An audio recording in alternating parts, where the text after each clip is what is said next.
তোরা তো পড়াশোনা যখন শিখছিস কিন্তু তোরা তো কেউ সেরকম ভাবে রামায়ণ মহাভারতের গল্প কি কেউ জানিস না, সেরকম ভাবে কেউ জানিস না। তাই আমি তোদেরকে আজ থেকে মাঝে মাঝে একটু একটু করে বিভিন্ন রকম পৌরাণিক গল্প শুনবো, ঠিক আছে? যেমন আজকে যেটা বলবো সেটা হচ্ছে যে এটা আমি শুনেছি গৌরগোপাল দাসের ভিডিওতে, আমি এটাকে জেনেছি। যেটা প্রথমেই বলবো সেটা হচ্ছে যখন অর্জুনের সঙ্গে আমাদের কৌরবদের যখন যুদ্ধ হয় না, তখন কি হয়েছিল, যখন মানে ধর তোদেরকে যদি বলা হয় যে তোদের আত্মীয় স্বজনদের সঙ্গে হঠাৎ করে গিয়ে যুদ্ধ কর, তখন কি তোরা পারবি? তোদের একটা কষ্ট হবে। যখন অর্জুনেরও তো সবাই আত্মীয় স্বজন, কৌরবরা মানে কারা? তারা তো তার জেঠুর ছেলেরা, ছেলে মেয়ে সব না। এবার তাদের সাথে যুদ্ধক্ষেত্রে গিয়ে তখন অর্জুন মনে করেছিল নিজের লোকেদের সাথে আমি এবার যুদ্ধ করবো, তো আমি পারবো না। সে প্রচন্ড একটা কেমন যেন একটা সবকিছু ভুলে গেছে। এবার অর্জুনের রথের সারথি ছিল কে বলতো? ভগবান শ্রীকৃষ্ণ। ভগবান শ্রীকৃষ্ণ বলেছিলেন যে আমি সবকিছু করবো তোমাদের যুদ্ধে, কিন্তু আমি অস্ত্র ধরবো না।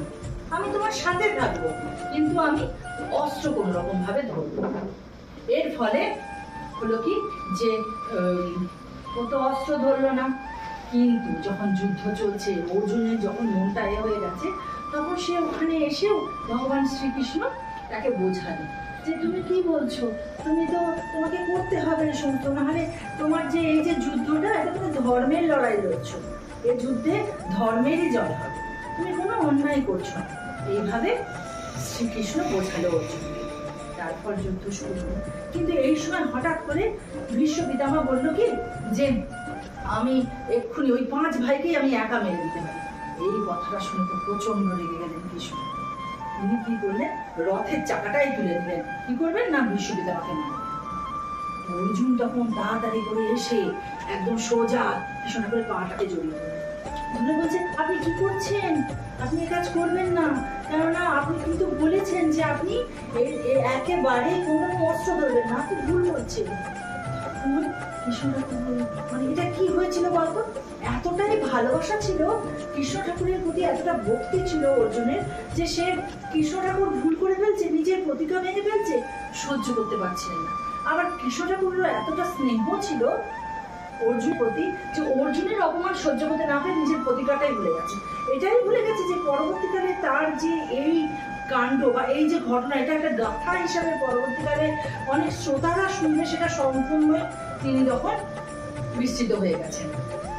একটা গল্প আছে না, যে একবার একটা ছেলে আর কি ভগবানকে বললো, হে ভগবান, আমি অনেক চেষ্টা করছি কিন্তু পারছি না, তুমি আমাকে একটা অ্যাম্বাসাডার গাড়ি দাও, দয়া করে দাও।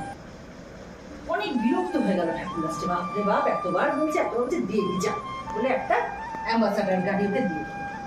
পরবর্তীকালে ঠাকুর বলল তুই যদি আমার কাছে এটা না চাইতিস, আমি তোকে একটা মার্সিডিজ গাড়ি দেবো ভেবেছিলাম।